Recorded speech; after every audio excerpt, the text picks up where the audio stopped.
Hi అండి, ఎలా ఉన్నారు అందరూ? Welcome to Lakshmi's recipes. ఈరోజు నేను రాయలసీమ స్పెషల్ రాగి సంగటి కోడి కూర చేస్తున్నాను. ఈ కాంబినేషన్ చాలా బాగుంటుందండి. ఇది ఎలా చేయాలి, దానివల్ల బెనిఫిట్స్ ఏంటి తెలుసుకునే ముందు దయచేసి ఈ ఛానల్ని సబ్స్క్రైబ్ చేసుకోండి. ముందుగా ఒక చిన్న గ్లాసు బియ్యం తీసుకొని వాటర్ పోసుకొని 2-3 సార్లు ఈ బియ్యాన్ని మనం కడుక్కోవాలి.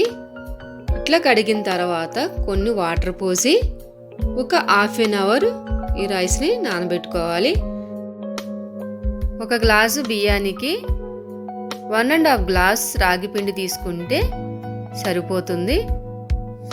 నెక్స్ట్ పొయ్యలిగిచ్చి గిన్నె పెట్టుకుని 1 కప్పు రాగి పిండికి 4 గ్లాసులు వాటర్ పోసుకోవాలి.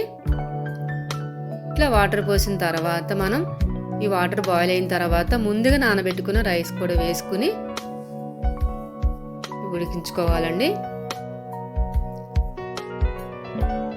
రైస్ మెత్తగా ఉడికిన తర్వాత రాగిపిండి వేసుకోవాలి.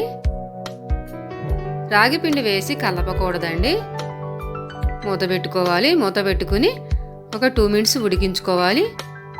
నెక్స్ట్ మూత తీసి గరిటతో కలుపుకోవాలి. రాగిపిండి రైస్లో మిక్స్ అయ్యే వరకు బాగా ఇట్లా కలుపుకోవాలి. ఇట్లా మనం మెత్తగా కలుపుకొని టేస్ట్ సరిపడా సాల్ట్ కూడా వేసుకుని ఒకసారి కలుపుకోవాలి. ఇట్లా కలుపుకుంటే రాయలసీమ స్పెషల్ రాగి సంగటి రెడీ అండి.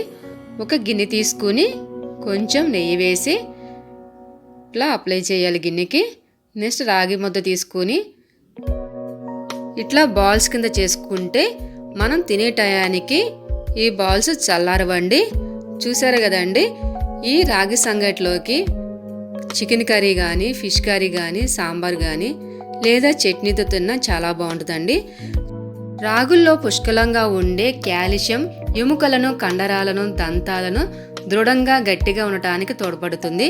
అధిక బరువుతో బాధపడేవారు వైట్ రైస్కు బదులుగా ఇలా రాగి సంగటి తీసుకోవడం వల్ల మంచి కొలెస్ట్రాల్ని పెంచుతుంది, గుండె సమస్యలను రాకుండా చేస్తుంది. చూసారు కదండి, ఈ వీడియో నచ్చితే సబ్స్క్రైబ్ చేయండి.